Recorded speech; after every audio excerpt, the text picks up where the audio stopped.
The River Thames is a river that runs through London. Many birds like to fly across this river. You can see there are many birds, more than 100. Some enjoy landing upon its beaches.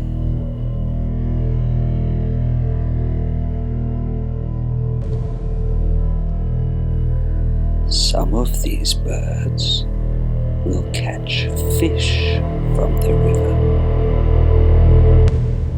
and others simply enjoy taking a bath and then sunbathing.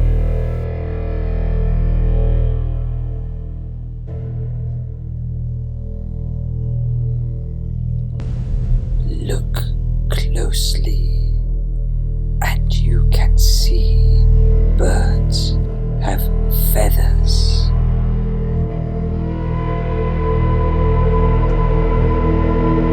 Wings enable them to fly.